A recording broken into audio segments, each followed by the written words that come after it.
प्रश्नावली 15.1 का आज हम क्वेश्चन स्टार्ट कर रहे हैं। पहला है निम्नलिखित कथनों को पूरा कीजिए। इसका पहला है घटना ई की प्रयोक्ता प्लस घटना ई नहीं की प्रयोक्ता बराबर डैश होता है। तो देखिए घटना जो होता है प्रयोक्ता ई प्लस प्रयोक्ता ई नहीं, दोनों का योग होता है एक के बराबर होता है। मतलब घटना हाँ प्लस घटना न बराबर एक होता है, तो इसमें एक भर आएगा। दूसरा है उस घटना की प्रयोक्ता जिसका घटित होना निश्चित है डैश है, ऐसी घटना डैश कहलाती है। देखिए वैसी घटना जिसका घटित होना निश्चित है, ठीक है, तो उसकी प्रयोक्ता एक होता है। वैसी घटना जिसका घटित होना निश्चित होता है उसकी प्रयोक्ता एक होता है, ठीक है। ऐसी घटना डैश कहलाती है। तो निश्चित घटना लिख दीजिएगा, निश्चित घटना, घटना निश्चित घटना है। तीसरा है उस घटना की प्रयोक्ता जो घटित नहीं हो सकती है डैश है, ऐसी घटना डैश कहलाती है। जो घटना घटित नहीं हो सकती है उसकी घटना जीरो होता है। जो घटना घटित नहीं हो सकती है वो जीरो होगा। जैसे हम कहेंगे कि सूर्य पश्चिम में उगते हैं, तो ये तो निश्चित घटना नहीं है, अनिश्चित है, इसका परिणाम जीरो हो जाएगा। ऐसी घटना अनिश्चित घटना कहलाती है या असंभव घटना कहलाती है, अनिश्चित घटना है, ठीक है। अगला है किसी प्रयोग की सभी प्रारंभिक घटनाओं की प्रयोक्ता का योग डैश होता है। मतलब देखिए कोई भी प्रयोग करेंगे, जैसे मान लीजिए कि हम पासा फेंके या सिक्का फेंके, ठीक है। सिक्का अगर मान लीजिए फेंकेंगे सिक्का, तो ये क्या होगा, एक हेड आएगा और एक टेल आएगा। तो इस सबको परिणाम करिएगा, मतलब इसका हेड का 1/2 आएगा प्लस इसका आएगा टेल का भी 1/2, तो सबको जोड़िएगा तो एक आएगा ना, एक आएगा, ठीक है। वो किसी भी घटना की प्रयोक्ता जितना भी होगा, जितना घटित होगा उस सब का योग करिएगा तो एक के बराबर आता है, ठीक है। तो इसका आंसर एक हो जाएगा। पांचवा है इसका किसी घटना की प्रयोक्ता डैश से बड़ी या उसके बराबर होती है तथा डैश से छोटी या उसके बराबर होती है। देखिए किसी भी घटना के जो प्रयोक्ता होता है ना, या तो जीरो होगा, ठीक है, या तो जीरो होगा या जीरो से बड़ा होगा या एक होगा या एक से छोटा होगा, ठीक है। घटना की प्रयोक्ता जीरो और एक के बीच होता है, तो यहाँ पर जीरो भर दीजिएगा और यहाँ पर एक भर दीजिएगा, ठीक है। अब इसका दो है निम्नलिखित प्रयोगों में से किन किन प्रयोगों के परिणाम सांप्रदायिक है, स्पष्ट कीजिए। सांप्रदायिक का मतलब क्या होता है कि सांप्रदायिक का मतलब होता है समान परिणाम देने वाला, ठीक है, जो उसमें उससे बेईमानी नहीं हो, ठीक है। समान परिणाम देने वाला सांप्रदायिक घटना कहलाता है। तो सांप्रदायिक का मतलब होगा समान परिणाम। जैसे देखिए पहला है, दूसरा का पहला, एक ड्राइवर कार चलाने का प्रयत्न करता है, कार चलना प्रारंभ हो जाती है या कार चलना प्रारंभ नहीं होती है। कहने का मतलब है कि एक ड्राइवर है और वो गाड़ी को चलाना प्रारंभ कर रही है कार को। तो देखिए इसमें अगर मान लीजिए कार सफाई खटारा होगा तो वो तो चलेगा ही नहीं, या मान लीजिए कोई नया ड्राइवर होगा और वो चलाना शुरू कर दिया तो हो सकता है स्टार्ट भी हो जाएगा। तो ये देखिए ये कार पर और ड्राइवर कितना कलाकार है उस पर भी ये बात जाएगा, ठीक है। तो ये हो जाएगा सांप्रदायिक नहीं होगा, ठीक है। तो ये असांप्रदायिक हो जाएगा, असांप्रदायिक। इसका दूसरा है एक खिलाड़ी बास्केटबॉल को बास्केट में डालने का प्रयत्न करती है, वह बास्केट में बॉल डाल पाती है या नहीं। देखिए अगर मान लीजिए खिलाड़ी कलाकार है, जहां बॉल डालना है उसमें और वो नजदीक है तो हो सकता है वो लेगा डाल भी देगा, हो सकता है दूर है तो नहीं भी होगा, ठीक है। और खिलाड़ी मान लीजिए एकदम पूरा कलाकार है खिलाड़ी, तो वो डाल भी सकता है, ठीक है। और ये दूर, देखिए ये जो है ना डिपेंड करेगा वो कितना दूर है उससे, ठीक है। तो ये जो है ये सांप्रदायिक नहीं माना जाएगा इसको, तो ये हो जाएगा असांप्रदायिक। इसका तीसरा है एक सत्य असत्य प्रश्न का अनुमान लगाया जाता है, उत्तर सही है या गलत है। देखिए यहाँ पर अनुमान का बात हो रहा है।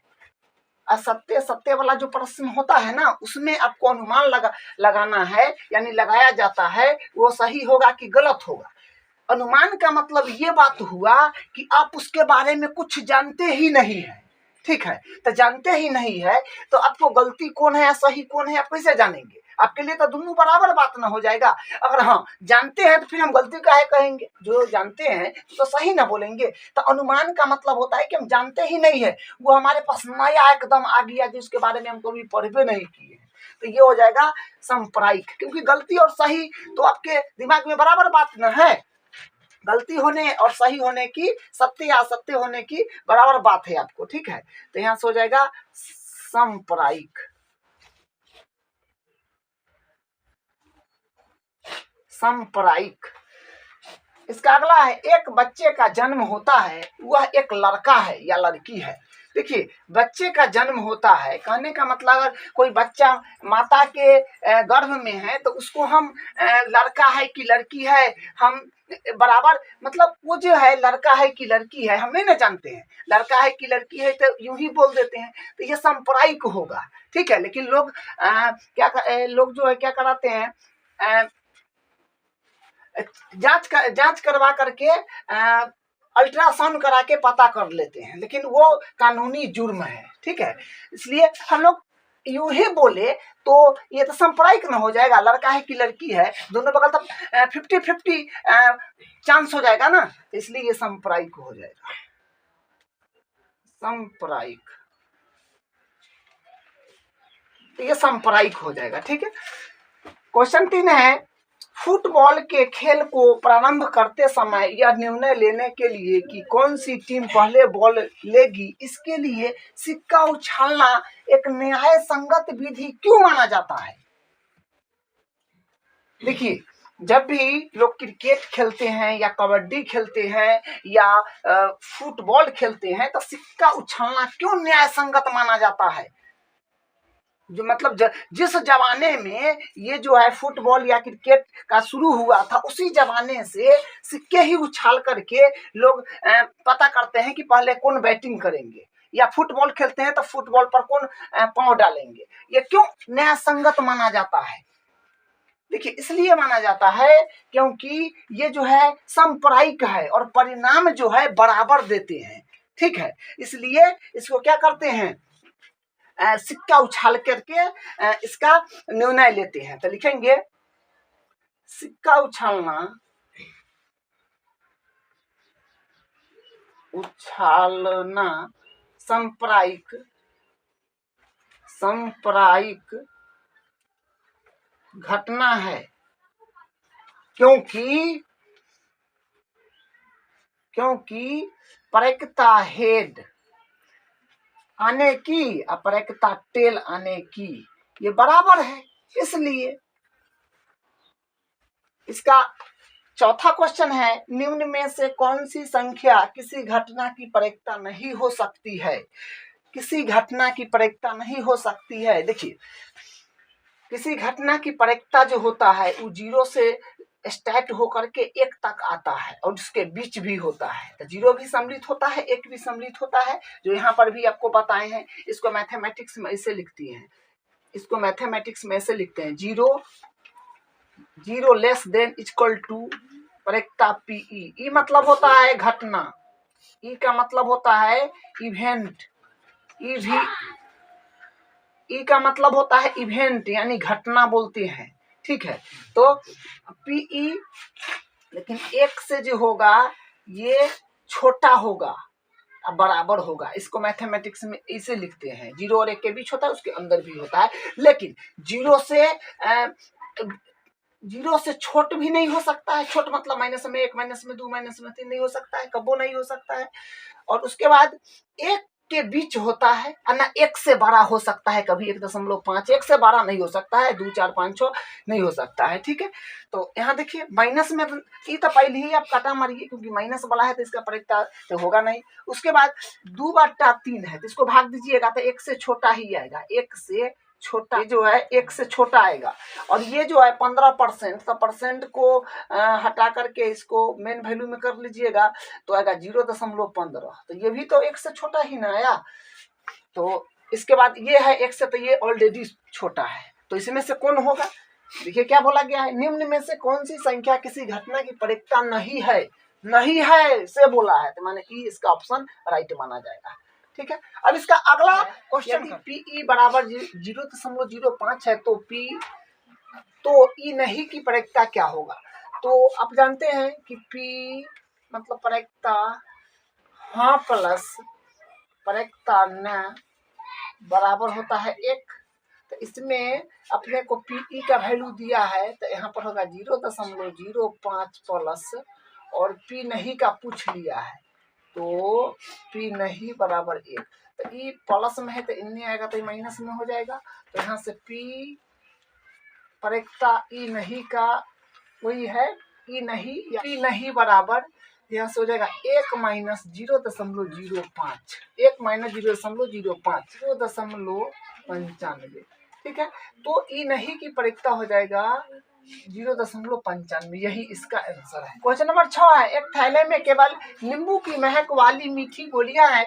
मालिनी बिना थैले में झांके उसमें से एक गोली निकालती है, इसकी क्या परिकता है कि वह निकाली गई गोली संतरे की महक वाली है? दूसरा, नींबू की महक वाली है। देखिए उसमें जो है थैला में केवल नींबू की महक वाली गोली जो है उसमें डाला गया है। ठीक है, तो यहाँ से पहला में अपने को परिकता ज्ञात करना है, परिकता ज्ञात करना है कि संतरे की महक वाली हो। तब बताइए परिकता संतरे की महक वाली बताना है कि उसकी परिकता क्या होगी। उसमें नींबू की महक वाली गोली है, तो संतरे की महक वाली कैसे हो जाएगी? तो ये तो असंभव बात है, तो इसका परिकता 0 हो जाएगा। तो परिकता संतरे की महक वाली होने की, तो देखिए परिकता संतरे की महक वाली मीठी गोलियां होने की, तो संतरा की महक वाली तो इसमें थैला में डाला ही नहीं है, इसलिए इसकी परिकता 0 हो जाएगा। ठीक है, क्योंकि नींबू की महक वाली डाला गया है, तो नींबू की महक वाली का न होगा। तो दूसरा ई हुआ पहला का जवाब। दूसरा, नींबू की महक वाली हो, तो परिकता नींबू की महक वाली होने की, तो नींबू की महक वाली तो उसमें सारा नींबू की गोली डाला गया है, नींबू के गोली ही बिना झाके निकल रहा है, तो ये तो ऑब्वियसली बात है कि वो नींबूए का निकलेगा, तो इसकी परिकता 1 हो जाएगी। तो 100% बात है जो नींबू के निकलेगा। क्वेश्चन 7 है, यह दिया हुआ है कि विद्यार्थियों के क्वेश्चन 7 है, यह दिया हुआ है कि 3 विद्यार्थियों के एक समूह में से 2 विद्यार्थी के जन्म एक ही दिन न होने की परिकता 0.992 है। इसकी क्या परिकता है कि इन 2 विद्यार्थियों का जन्म एक ही दिन एक ही हो? तो देखिए ये परिकता हाँ प्लस परिकता ना वाला बात हो गया, तो फिर वही फॉर्मूला लगाएंगे जो यहाँ लगाए थे, परिकता हाँ प्लस परिकता ना बराबर 1। यहाँ से लिखेंगे, तो ये फॉर्मूला आप लगा दीजिएगा, ये फॉर्मूला आप लगा दीजिएगा। तो देखिए एक ही दिन न होने की परिकता यहाँ पर दिया हुआ है, तो और पूछ लिया है कि एक ही दिन होने की, तो परिकता हाँ ज्ञात करना,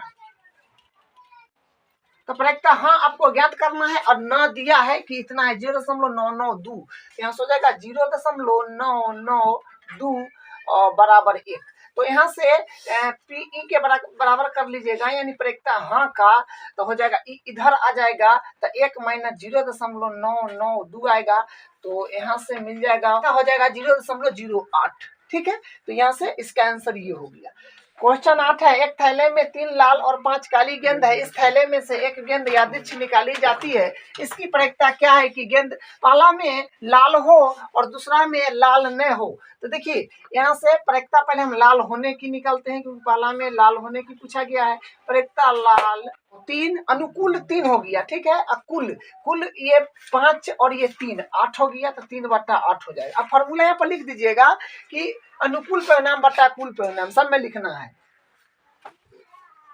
दूसरा में बताना है कि लाल न होने की, परिकता लाल न होने की, तो परिकता लाल न होने की, तो देखिए लाल न होने का मतलब बोला है, देखिए लाल नहीं होने का, तो लाल नहीं होना चाहिए, तो इसको काली चाहिए, क्योंकि काली अपने काम का है। तो यहाँ से हो जाएगा 5/8 8, कुल है 8, ठीक है। या फिर ये फॉर्मूला भी आप लगा सकते हैं कि प्रयेकता हाँ प्लस प्रयेकता न बराबर 1, ये भी लगाइए, क्योंकि हाँ का हम निकाले हुए हैं, न का पूछ रहा है, तो ये बराबर करिएगा फिर वही आ जाएगा।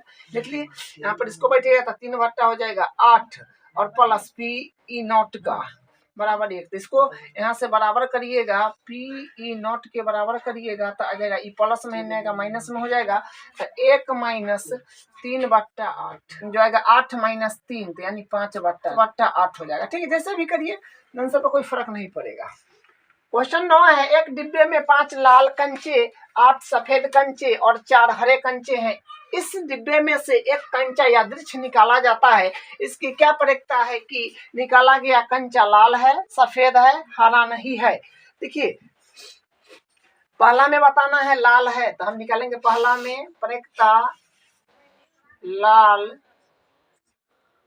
हो, तो लाल हो, तो देखिए लाल की संख्या कितना है, ये देखिए यहाँ पर 5 है अपने पास लाल की संख्या, तो 5 अनुकूल हो गया 5, कुल जो हो गया ये हो जाएगा आपका 8 5 13, 13 और 4 हो जाएगा 17, तो 8 बार 5/17 हो गया। प्रयेकता लाल हो, इसका हो गया 5/17। दूसरा में है, देखिए दूसरा में पूछा गया है सफेद है, यहाँ का प्रयेकता सफेद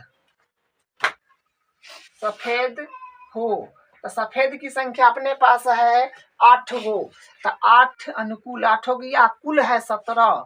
उसके बाद तीसरा में है सफेद हरा नहीं हो, तो यहाँ से हो जाएगा प्रयेकता हरा न हो, तो हरा नहीं का मतलब हुआ कि इसमें हरा की संख्या है 4 गो, तो हरा नहीं के बाद जितना बचा सफेद और लाल ये चाहिए इसको, तो 8 5 13, तो 13 बट्टा अनुकूल हो गया 13, अकुल हो गया 17, 13/17 यही इसका आंसर है। पिग्गी बैंक में 50 पैसे के 100 सिक्के हैं, 1 रुपए के 50 सिक्के हैं, 2 रुपए के 20 सिक्के हैं और 5 रुपए के 10 सिक्के हैं। यदि पिग्गी बैंक को हिलाकर उल्टा करने पर कोई एक सिक्का गिरने के परिणाम सांप्रदायिक है, तो इसकी क्या प्रयेकता है कि वह गिरा हुआ सिक्का 50 पैसे का होगा, 5 रुपए का होगा।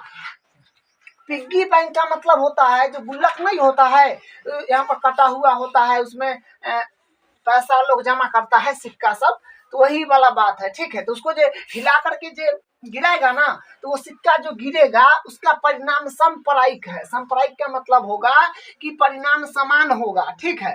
तो अपने को उसकी प्रयेकता बताना है। देखिए क्या दिया है पहला में कि 50 पैसे का सिक्का होगा, तो यहाँ पर लिखेंगे प्रयेकता, पहला का जवाब पहले देंगे, प्रयेकता 50 पैसे की, तो 50 पैसे की सिक्का होने की प्रयेकता बताना है। तो 50 पैसे की सिक्का जो है अपने पास, ये देखिए 50 पैसे की सिक्का अपने पास 100 है, तो 100 अनुकूल परिणाम 100 हो गया, कुल जो है सबको जोड़िएगा तो 180 आ जाएगा, ठीक है।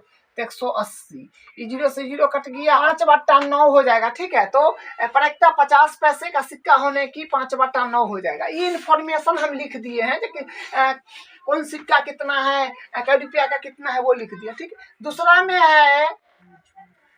में 5 रुपए का सिक्का होगा, तो लिखेंगे प्रयेकता 5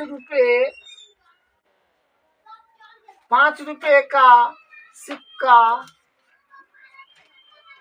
होने की,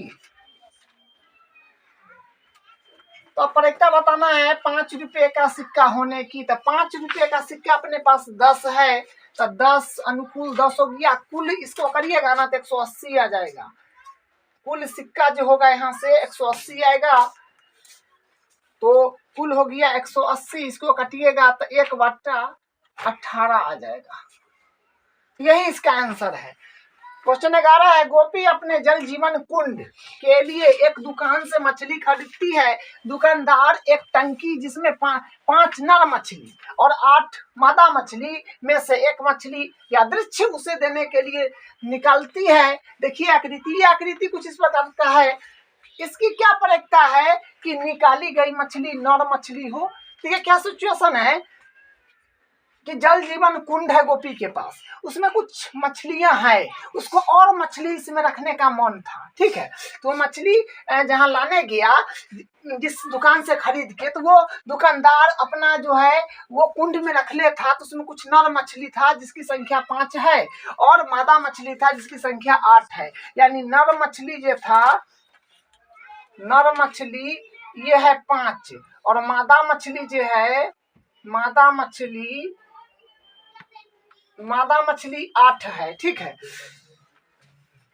तो है, तो उसको है ना उसमें से सीधे मतलब निकाल के यार दे दिया। ठीक है, तो इसकी क्या प्रयोक्ता है कि निकाली गई मछली नर हो, तो निकाली गई मछली नर हो दिया है, इसकी क्या प्रयोक्ता है, तो होने की, तो प्रयोक्ता नर मछली होने की। तो नर की संख्या अपने पास 5 है, तो 5 कुल हो जाएगा 8 5 13, 5/13, तो न तो प्रयोक्ता नर मछली होने की हो जाएगा 5/13। ये इसका आंसर। इसका अगला क्वेश्चन कर।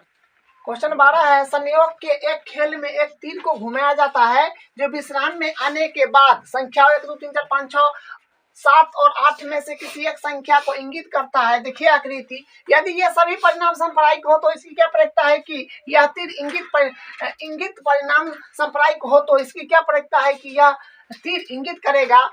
पहला 8 को करेगा, 2 में एक विषम संख्या को करेगा, 3 में 2 से बड़ी संख्या को करेगा, 4 में 9 से छोटी संख्या को करेगा। तो पहला का देखिए, पहला का बनाएंगे, प्रयोक्ता 8 को करेगा, 8 को करेगा। तो देखिए 8 को करेगा, तो 8 की संख्या तो इसमें सिर्फ एक के बार है, तो अनुकूल 1 हो जाएगा, कुल हो जाएगा 8। उसके बाद दूसरा है, एक विषम संख्या को करेगा, प्रयोक्ता एक विषम संख्या को करेगा। तो विषम संख्या देखिए इसमें 1 से 8 तक संख्या है, तो विषम संख्या जो होगा इसमें हो जाएगा एक, ये हो जाएगा 1 3 5 7, जो जिसकी संख्या हो जाएगा 4। ठीक है, तो 4 हो जाएगा 8। तो विषम संख्या 4 को है, तो अनुकूल परिणाम 4 होगा, कुल 8 काटिएगा, 1/2 आ जाएगा। उसके बाद तीसरा है, 2 से बड़ी संख्या को करेगा। तो लिखे प्रयोक्ता 2 से बड़ी संख्या को करेगा। 2 से बड़ी संख्या बोला गया है, तो 2 से बड़ी संख्या ये हुआ 1 2 3 4 5 6, तो अनुकूल 6 हो गया, कुल 8 यानी 3/4, यानी कट के 3/4 आ जाएगा। तो यही इसका आंसर है। चौथा, प्रयोक्ता 9 से छोटी संख्या को करेगा, 9 से छोटी संख्या को करेगा। तो इशारा तो 9 से छोटी है, इशारा संख्या जो है 9 से छोटी है, जो 8 को है, तो अनुकूल 8 हो गया, अब 8। तो ये होगा इसका आंसर, 1 हो जाएगा। ठीक है, क्वेश्चन 13 है, एक पासे को एक बार फेंका जाता है, निम्नलिखित को प्राप्त करने की प्रयोक्ता ज्ञात कीजिए। पहला है, एक अभाज्य संख्या 2 है, 2 और 6 के बीच स्थित कोई संख्या। तीसरा है, एक विषम संख्या। तो पासा को जब फेंकिएगा तो इसका सिंपल स्पेस आ जाएगा, 1 आएगा, 2 आएगा, 3 आएगा, 4 आएगा, 5 आएगा, 6 आएगा, ये इसका सिंपल स्पेस बनेगा। पहला का जवाब देना है कि एक अभाज्य संख्या हो, तो लिखेंगे प्रयोक्ता एक अभाज्य संख्या होने की। तो प्रयोक्ता एक अभाज्य संख्या होने की, तो अभाज्य संख्या अपने पास हो गया 2 3 5, इसकी संख्या 3 है, तो 3/6, तो 1/2 आ जाएगा। इसका दूसरा होगा, प्रयोक्ता 2 और 6 के बीच स्थित कोई संख्या। तो प्रयोक्ता 2 और 6 के बीच स्थित कोई संख्या, तो 2 और 6 के बीच, तो 2 को नहीं लेना है और 6 को नहीं लेना है, इसके बीच बोला गया है। तो 1 2 3 को संख्या है, तो अनुकूल हो जाएगा 3, अकुल होगा 6, तो 1/2। उसके बाद इसका तीसरा है, प्रयोक्ता विषम संख्या की, प्रयोक्ता विषम संख्या होने की। तो विषम संख्या जो होगा 1 होगा, 3 होगा और 5 होगा, जिसकी संख्या हो जाएगा 3। विषम संख्या उसमें कुल 3 है, तो अनुकूल 3 हो जाएगा, कुल 6 है, तो कट के आ जाएगा 1/2। यही इसका आंसर है।